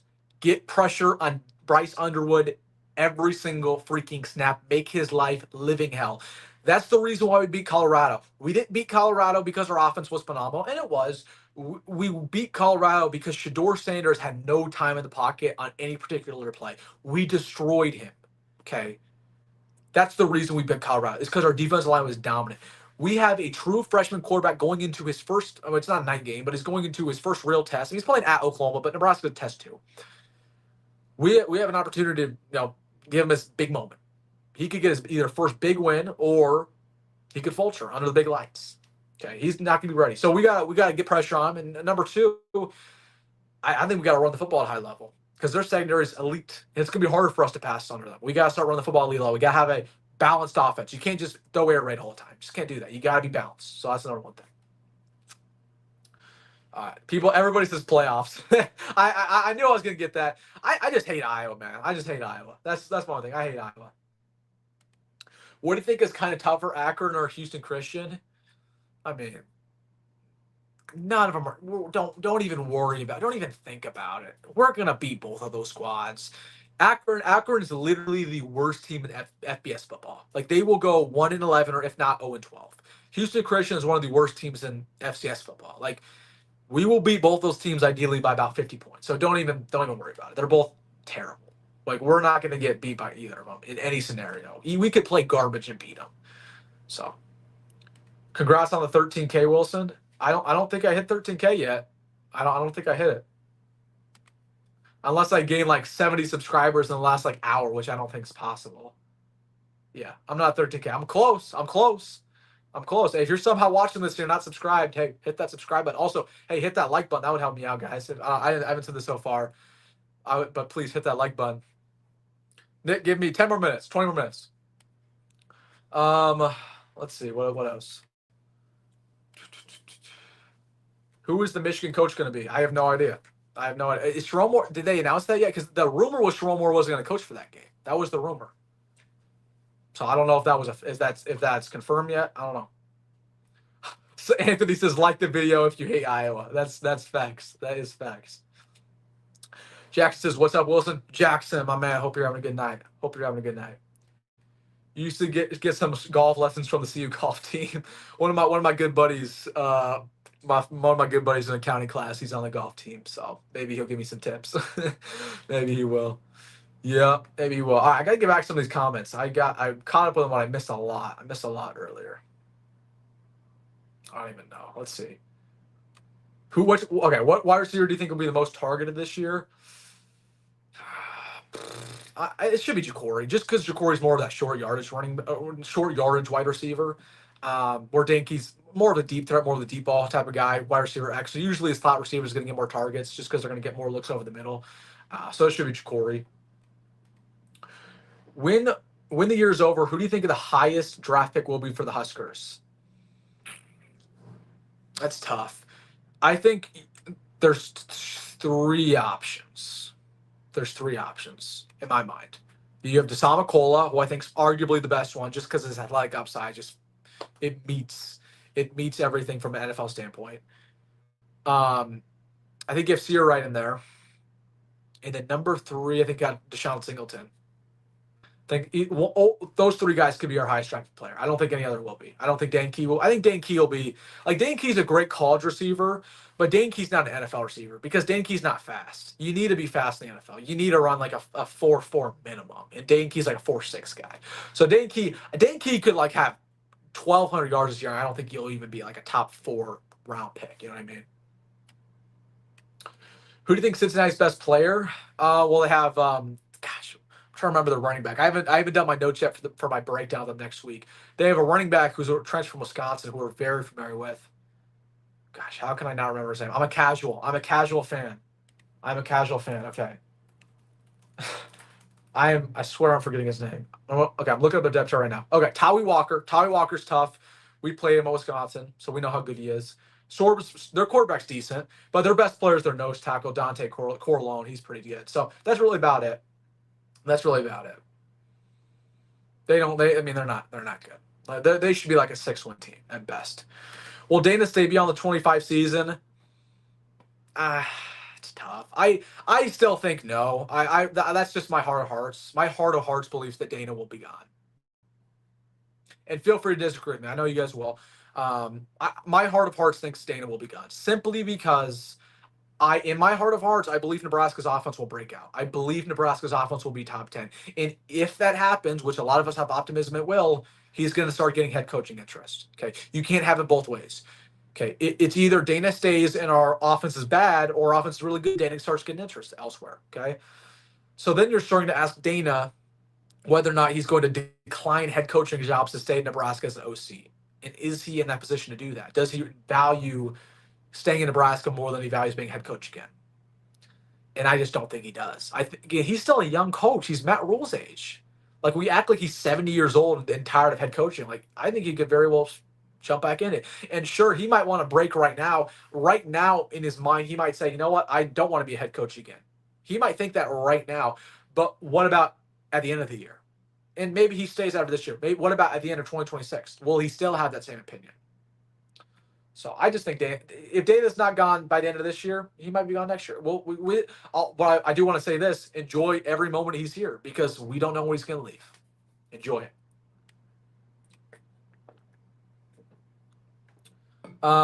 Do you think Cincinnati's overhyped? I don't think Cincinnati's overhyped at all because they're not hyped. I haven't seen anybody hype Cincinnati up. Cincinnati's no good. Cincinnati's no. I don't think I've seen any hype. The only thing I'll say is I'm shocked the line is what it is. I think the line for that Cincinnati game should be Nebraska by like 10. I'm shocked it's still 6.5. Like, that's egregious. We should be higher than that. So, like, Cincinnati's not any good. They're not. Yeah, Corleone's good. Their D tackle's good, but it takes more than one player on the defensive line to be good. And Corleone is not. He's not Ndamukong. That's what you need to know about him. He's good, but he's not that good. What about Butler? Is our defense going to be good again? It'll be solid. I think it'll be better than last year, barely. What's the real reason Tony White left? The real reason is just simply him and Matt Rule were on the same page. I mean, Tony, it was kind of pretty well known. Like, Matt Rule kind of knew going into last season that Tony was going to be gone. Now, what they thought was going to happen, they thought Tony was going to get a head coaching job. Unfortunately, our defense wasn't that good, so it wasn't the case. But I think Tony, what happened over the course of the last year in particular, Matt Rule got a little bit too involved in the defense because Matt Rule is a defensive guy. Tony wants to run the entire defense. Tony wanted that to be his entire thing. As the course of the year went on, Matt Rule kind of got his hands on it and tried to change things up and try to go away from the 3-3-5 a little bit. And Tony just didn't want to do that. Like, Tony, that was his thing. If you're hiring Tony White, you're hiring him to be the guy. So they kind of had to disagree when it come to that. So again, at the end of the year, it wasn't a shocker to anybody. But Matt Rule is all class. Matt Rule, again, he basically was like shipping Tony White out. He was doing job interviews for him. It's like, hey, you should take Tony White. So Matt Rule is all class, but it was just kind of two adults disagreeing on how to do business. So it wasn't shocking. And again, I told you guys last offseason, like this time last year, that Tony White was going to be gone. So I mean, I didn't have an inside scoop, but that was my take at the time with what we've heard. So that's why I was right about Tony White. Now I'm kind of like, well, we'll see if I'm right again with Dana. But I just think I'm not going to get my hopes up with Dana. Because I do think Dane is going to be like a Chip Kelly kind of situation where Chip Kelly went to Ohio State for a year. He won a natty, great. And then he went over to like the Raiders, right? So it was a 1-year deal. I think it's going to be very similar here. Very similar. The TV broadcast will show the Kelsey brothers and probably Taylor Swift. You bet they will. You bet they will. And it's funny because you know that there's going to be 99% Nebraska fans in that stadium, and yet they're going to show the 1% of Cincinnati fans the majority of the time. So, yeah, that's the crazy thing about it. My hot take for college football this year is that Cornell Tate will have more yards and touchdowns than Jeremiah Smith. Okay, that's crazy. Emerson, man, that's crazy, my man. That's not happening. Do you think the media placing a ton of hype on Nebraska every preseason a good thing or a bad thing? I think it's a bad thing when there's no substance behind it. Like when they were hyping up Nebraska in 2022 in Scott Frost's 5th year, when it was pretty evident we weren't going to be that good. Like that was crazy, that was crazy. But in like a scenario like this year when we're probably going to be pretty solid, yeah, I love the hype. Put more hype on us because we're going to be good either way. So I'd rather these guys get used to the hype, get used to the expectations, and then have to fight through it rather than, oh, nobody expects anything from us. Let's go and prove them wrong. Like that's a great mindset to have too, but that's only going to happen for a little bit. Okay. You need to be able to handle expectations long term. In Nebraska, they just haven't been able to do that. Yep, that's my answer. Corey says, what road games are you going to? I am not going to any road games besides Cincinnati, if you count that to be a road game. I wanted to go to UCLA, but I'm a college student. I can't be taking trips over to Pasadena for the weekend, even though I want to really badly. I was thinking about Minnesota because that's a Friday night game. That'd be a lot more doable, but probably not. I don't know. I do like watching games on TV too. I go to all the home games for the most part, but I like watching games at home too. So I probably won't go to any road games. But I will say this: if we go to the playoffs this year, I'll do whatever I can to get that playoff game. Whatever I can, I'll pay whatever. I don't care. Can you compare the playing time for our 3 tight ends this year? Well, it's going to be tough because we don't know what Haarberg's role is going to look like. And also, there's going to be a lot of 2 tight end sets. I'd say Luke Lindenmeyer's our every down tight end. I don't think that's a hot take. Carter Nelson's going to be kind of our slot. He's going to play a lot of the slot still, but he's going to be kind of our utility knife, vertical threat tight end, 3rd down situation. And then Haarberg's going to be our literal utility knife where he might be a tight end, might be a running back. You never know. I just don't think Haarberg can block, so that's why I just don't know what his role is going to look like because I just don't believe in my heart of hearts that Haarberg's going to be able to block I don't believe he's going to block a D end one-on-one. I just don't think that's happening. Are you missing class from the Cincy game? I'm not. So my class on that day ends at like 2:00, I think. My last class.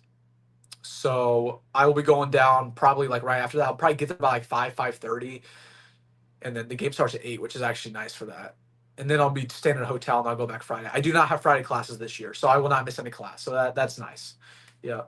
But you guys know me. I'm really in on academics. Like I was a straight A student in high school, I'm a straight A student in college. Like I'm not if I had to miss class, I probably wouldn't go. That's to be very honest with you. Like yeah, I'm all about grades. I'm a nerd. I'll put it at that. I'm a nerd. But I think it's important to be successful academically and to take. Like I'm not a partier. I'm not somebody who goes down and has a good time. I'm not a partier. I'm definitely an extrovert, but I'm not. That's not my style. I'm not a partier. Not a drinker. Not a smoker. Don't do any of that stuff. It just doesn't interest me. I just think I'm just all about academics, doing YouTube, working hard, making money, having fun with friends, and not in weird ways. And yeah, that's my life. Call me what you will, but I don't know. That's the way I was raised, I guess. So, are you tailgating at Arrowhead? I just don't know if I'm going to get there early enough to tailgate. That's what I'd say to that. Would you rather go to a home game for free, or would you rather go to a home game for free and lose, or just not go at all? Well, I mean, I go for free technically because my dad pays for the season tickets. Like I'm not paying season tickets out of pocket. I'm not that old just yet. But I mean, it's a solid question. I'd rather go to the game and lose. I'm sure. It just depends on how badly the loss is. Like if it's still like for example, we lost to Illinois last year. I don't regret going to that Illinois game. Yeah, it was painful to lose in that fashion, but I don't regret going to that. That was a fun game. It was a fun atmosphere. You know what I mean? But like, if we lose to Iowa, heck yeah, I'd rather be at home because if we lose to Iowa, I'm mad. I'm pissed. So if we lose to Iowa and I'm at the game, I got to drive 1 hour back home, and that's another hour. Like I'm just when we lose to Iowa, I'm trying to go to my bed and sleep and just forget about it, really, because I'm just trying to forget about it. Wilson too busy chasing the ladies. Nah, no, I wish, man. That's not my style. Not my style. Um, well, not. Yeah, well, that is my style, but don't take that out of context. Don't take that out of context. But no, I'm not that type of guy. Though. I'm not the type of guy that snoop around. If you know what I mean. To put it that way. Um, how many fake punts this year with Archie? Like one, maybe. I don't even. It's tough. It's tough. Setup looks rad. Appreciate. I think this is my dad. I don't even know. My dad has like a million different accounts, and he changes his profile picture. I think that's my dad. Thank you, Dad. Appreciate you. Would you rather get Kenny Brown in 27 or Mark Matthews? You can only pick one. I'd rather get Kennedy, frankly. I'd rather get Kennedy. I like Mark, but Mark's a shorter tackle with shorter arms. So I think Kennedy has a higher ceiling. So that's what I got to say there. Do we expect Amari Sanders? Do we expect Amari Sanders, Marty Buford, or Jameer Khan to be our first three corners off the bench? I think I'd say so, but Mario Buford's more of a nickel. Like Mario isn't a boundary corner. It's going to be Amari. It's going to be Jameer's also kind of a nickel too, but they're going to move them all around. So I mean that's fair. Yeah, if we're counting boundary corner nickel all the same, then yes, you're absolutely correct. But if we're talking purely boundary corner, I'd say it's Amari, Donovan. Donovan's going to play safety too. Though all these guys are being cross trained, so it's just tough. But I'll just say yeah. Man, what if that wasn't his dad? I think that's my dad. I think it is. I don't know. I don't know. I don't know. Do you think Lateef gets beat out by Taylor after Dylan's gone? Well, that's tough. Well, is TJ gonna stick around for that long? I don't know. I do think at that point in time TJ will beat him out though, because TJ is gonna be a good quarterback, and Trey's a great quarterback too, but Trey's gonna be a true freshman. So, yeah, I do think that if I were to answer, if both those guys are in Lincoln at that point, I would say yeah, absolutely. I'd say TJ will beat him out. This guy is looking for a job. I can DM you on Instagram. I'm assuming this is a spam comment. I will tell you this. The only thing that I don't like about being a YouTuber is all the time on my email and my Instagram DMs. Man, I get spammed with like these. I mean, it's literally just spam. It's like these people who are like, I want to edit your videos. And it's all like fake. It's not like real people. I want to edit your videos. I can blow your channel up. Like, stop spamming my email, guys. Like, it's just because sometimes I'll get real emails from like my subscribers who are like trying to talk or whatever, and I always respond to my emails. Like if you guys want to email me, I will always respond. But sometimes I'll like accidentally delete like a real email because I get all these spam emails. But yeah, if you guys, I always say if you guys want to contact me, the best place to contact me is through my email, WilsonDittman@gmail.com. I also will respond to all DMs on Instagram, on Twitter. I try to follow people back. I'm special. So just if I don't follow you back, DM me and I'll follow you back. It's not that big of a deal. Yep. Trey will need the weights first. Yeah, he'll definitely need some weights. He's a little skinny, but I'm skinny too, so I get it. I understand.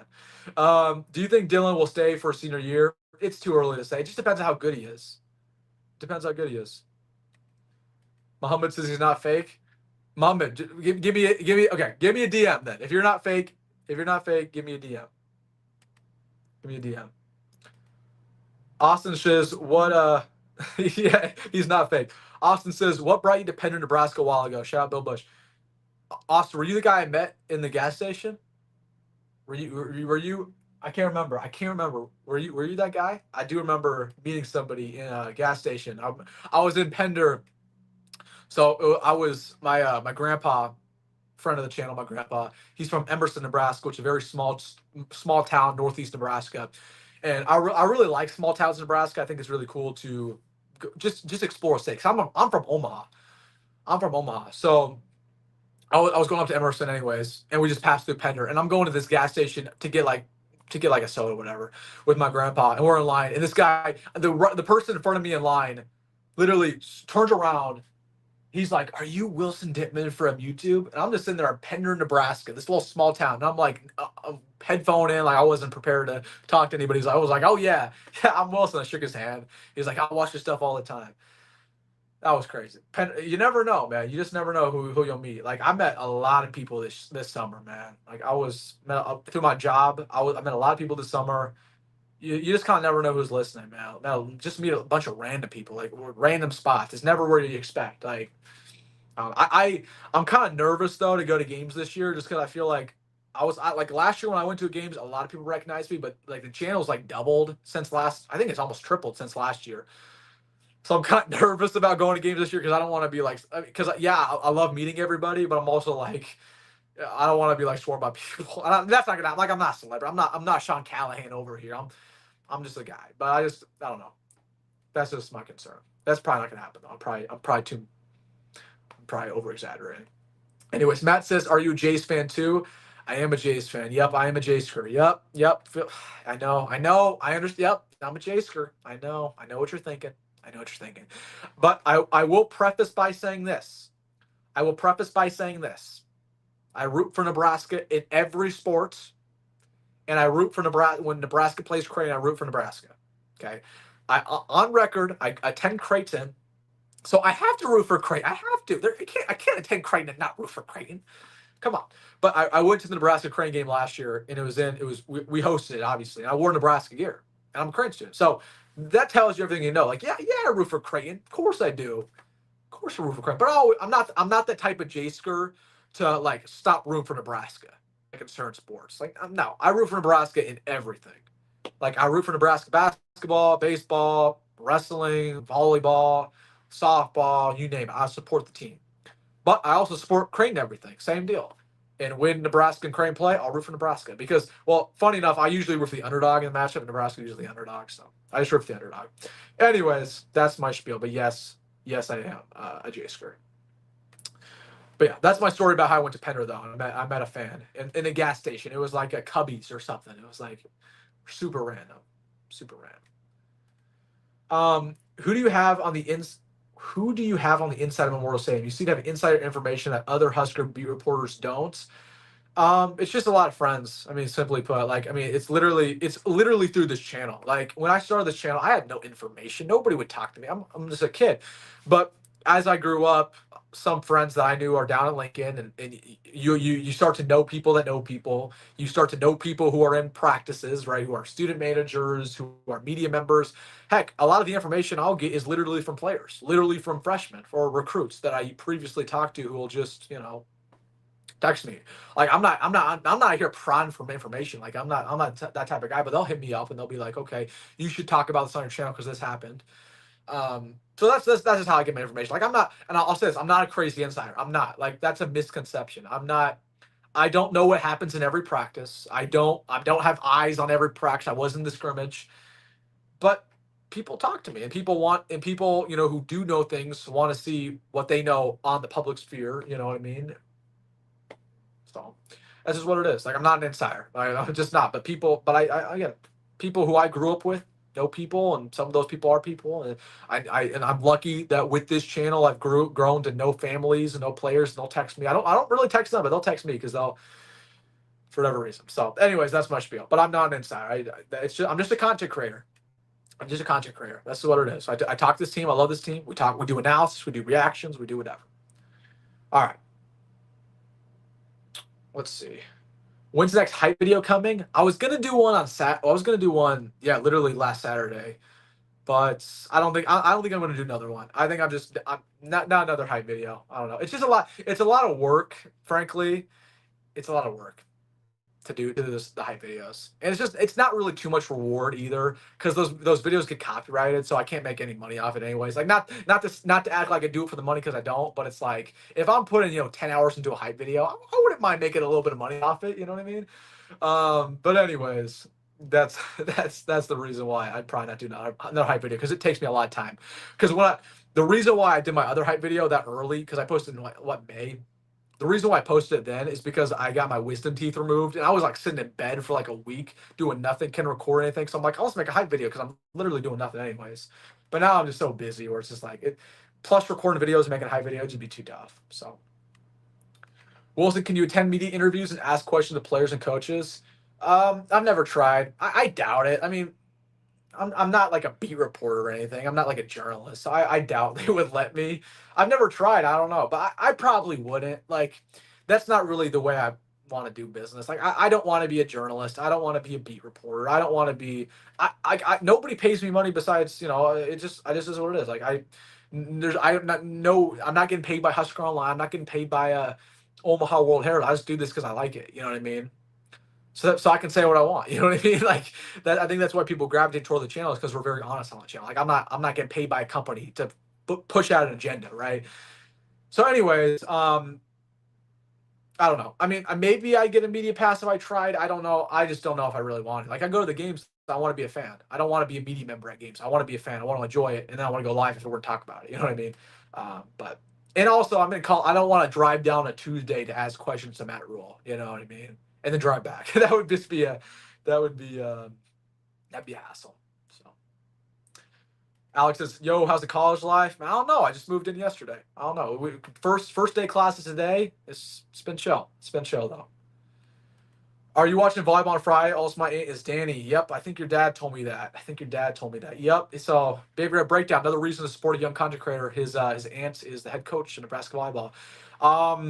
I think I will watch us on Friday because we're playing Pitt, right? We're playing a pretty good team. So yeah, I'll watch. I'm a supporter of Nebraska volleyball. I'm a supporter. I try to watch as many games as possible.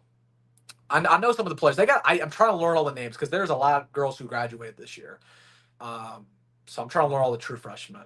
But I know the basics. I mean, I know Andy Jackson, Harper Murray, Bergen Riley, Laney Choboy, Olivia Mock. I know Rebecca Alec, obviously. What's the one from Minnesota? Minnesota girl. I forgot. Taylor Landfair. I know her. I know the one from Italy. What was her name? Virginia. I know her. She was good. I actually kind of watched that little red white scrimmage. So those are the only players I know right now. I'm trying to learn the true freshman. So I'm trying to educate myself. But I do watch a lot of Nebraska volleyball because they're fun to watch. And I support Nebraska anything. I'll support any team if they're successful. If they're successful, I'll watch. If they're bad, I probably won't watch. What are you majoring in? Accounting and finance. Yep. Accounting and finance. Yep. It's all the boring stuff. I'm going to miss Lexi. Yeah, Lexi was one of the greatest to ever do it. One of the greatest to ever do it. Greatest libero in the history of Nebraska volleyball, I would say, pretty easily. Would love to see you and Corn Crazy do a stream together talking about the upcoming season. Yeah, I mean, that'd be great. I mean, he has my phone number. I'll just put it at that. He is my phone number. I'm not going to be the type of guy to beg him for. I did contact him about doing a live stream. I want to say like in March, but he was obviously super busy in March. He was traveling, I think. But he has my phone number. I mean, if he ever wants to collab, I'm all ears. I'd be down. I'd be down. I'd do it 100%. But he has to contact me. I'll just put it at that. He has to contact me. Yep, he has to contact me. It's the same deal with character. Like I would love to. I love those guys. I support all Nebraska creators, but I'm not the type of guy to like beg. I'm not like crazy on collabs. Like I like collabs, but I'm not gonna beg to collab because I mean I feel like we have a really respectable. We have more than respectable. We're one of the biggest Nebraska channels. I'm not. I don't need to collab with anybody to be successful. You know what I mean? So that's just my take. Join late. Do you think the Nebraska blackout game will be a night game? It will. Probably for NBC. It'll probably be NBC. Yep. What do you think about Jameer Khan? Yeah, Jameer Khan's gonna be good. I like Jameer. The only thing about Jameer Khan, which is tough, is he has a hands problem. Meaning he will have a lot of pass interferences this year if he can't clean it up.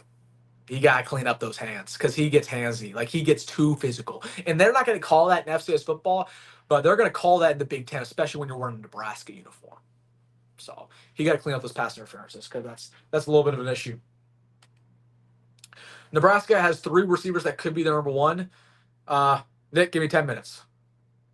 I promise. I think Barney or Key. Nyziah isn't having the greatest fall ball. He's fine, but Nyziah can't be number one. I don't think. Emerson says, "Will kickoff times for other games be revealed soon?" No, they reveal the other kickoff times like 2 weeks before. So all of ours up until Michigan State have been revealed. So, but they'll release Michigan State like 2 weeks before and so on. Yep. What will the atmosphere for the Michigan game be like? I mean, it'll be nice, but I wish it was a night game. It won't be that great. I mean, it would have been electric if it was a night game. We could do the light show, but we can't do that anymore. So, because stupid CBS had to buy our game and put it on 2:30 kickoff. Like, what are we doing here? We can't get nice things. We can't have all the night games in the world, I guess. But they're gonna give us a night game for the Akron game. Oh, great. At least we have Akron on national television. Everybody, at least we have that. At least we have that, right? Whatever, man. It is what it is. I don't really care. As long as we win. As long as we win, it doesn't matter to me. It will be human. It will be human. All right, guys. We've been going for literally an hour and 30 minutes. It's been a long time since we went on live. So here's what the game plan is going to be. Keep putting your final comments. We'll get to that. Here, I'm gonna share with you the game plan for the channel for these going into the season, because we're getting done with off-season content. When you can expect live streams. So just so all you guys are aware, and so all you guys know what's going to happen on this channel going forward. Again, make sure to put your last comments and stuff in there. Okay. So what's going to happen is we're going to post pregame. We're going to do a pregame video every single week on like a Monday or Tuesday, giving you a preview of the game, all that. We're going to do my predictions either the day of the game or the day before. We're going to do a live stream before the game. It'll either be Thursday or Friday night, and then we will always every single game be here right when it's over, because we will be going live. Either it's outside Memorial Stadium, either it's outside Arrowhead Stadium, or we're going to be at home. But we will be going live after every single game. So that's the schedule. Obviously, daily content. You know what it is. We're not stopping for anything. We're going to continue to do daily content. Yeah. So yeah, that's what you can expect. But make sure to be here for all these live streams, because they're going to be fun, man. This year is going to be super, super fun, especially after these games. So yeah, just want to give you guys an update there, but expect about 2 live streams a week. Okay, so right before the game, Friday or Thursday, if we play on Saturday, obviously, and then after the game, it will always be right after the game, no delay, right after the game, literally right when it's over. So expect that. All right, we'll get to the final stuff here in the comment section. Hit the like button; it will really help me out. Please takes 1 second. Hit that like button. I support. Thank you guys for supporting me doing that. Again, just takes a second. All right, let's get to these final stuff here. How many night games do you think we'll have this year? Well, we have Akron. We're going to do USC likely. We'll probably get one more. It'll probably be an away game, and I'm thinking it's going to be USC. And Minnesota, and okay, Cincinnati. So we'll have 5 probably. We'll have 5. Don't let storm for Akron. I hope not, because we have a curse against stormed out against Akron. Most underrated players on offense and defense. Gosh, I would say Mario Buford, Larry Tarver on defense, Jalen George. I'd say Marcus Watson Trent General is underrated. People need to talk about him more. Kenneth Williams on offense. Keelan Smith on offense. TJ Lateef, Houston Kaahaaina-Torres, President Tomoa. Yeah, those are my picks. Do you think we can make the playoffs with 9-3 or 10-2? Definitely not 9-3. 10-2, we would have to have a really good win on the schedule. We would have to go 10-2 and beat Penn State. Would basically how it would be. If we went 10-2 but lost to Penn State, lost to Michigan, we couldn't, because we wouldn't have any good wins. We'd have to go 10-2 and have a really good win. How long ago did you start the channel, says Thomas? I started the channel 3 years ago. So I started the channel when I was, I want to say 16 or 15 years old. And I was just doing it every now and then, every month or so. You feel free. If you guys want to have some laughs, go back to my first video. My first ever video was Kane Williams, commits to Nebraska, transfer from Alabama. And obviously got no views on the video at the time. And then in December in 2023, I said, you know what, I'm just going to do this daily and see what happens. And I just started blowing up. And that was when Dylan Raiola committed to Nebraska. That's when we had the Kyle McCord drama go on, and all my videos just started blowing up. We had Dana Holgerson, the drama going on there.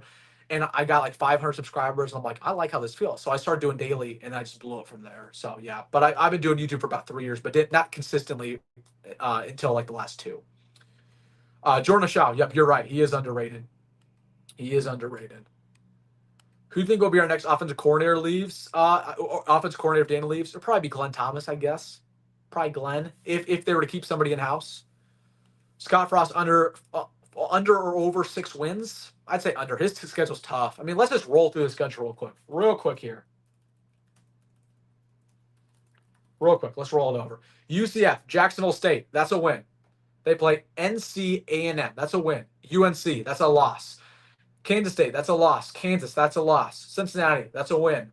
West Virginia at home, we'll just give them a win there. Baylor on the road, that's a loss. Houston at home, that's a loss. Texas Tech on the road, that's a loss. Okie State at home, I'll give them a win there. And then BYU on the road, that's a loss. So I'm going to give them 5. 5 and 7. 5 and 7. That's a tough schedule for the Big 12 at least. Dylan Raiola draft prediction? It's too far out, my man. Way too far out. How does Satterfield's tight end room rank among other positional groups? I'd say it's probably dead last besides running backs. And yeah, I'd say running backs is last tight end might be the second to be last. That's what I'd have to say there. Yeah. Hate to have a negative end to that, Troy. Why did you have to end it on a negative note, my man? Ended it on a negative. Somebody put a positive question before we end this thing. Here we go. Joe says, can we make the playoffs at 10-2 if we beat Michigan? It's tough. We'd be on the borderline. But there were a bunch of 10-2 squads that missed the playoffs last year, like Bama, Miami, Ole Miss. There's one more. So like it'll be tough. I think we got to go 11-1 to make the playoffs at this point.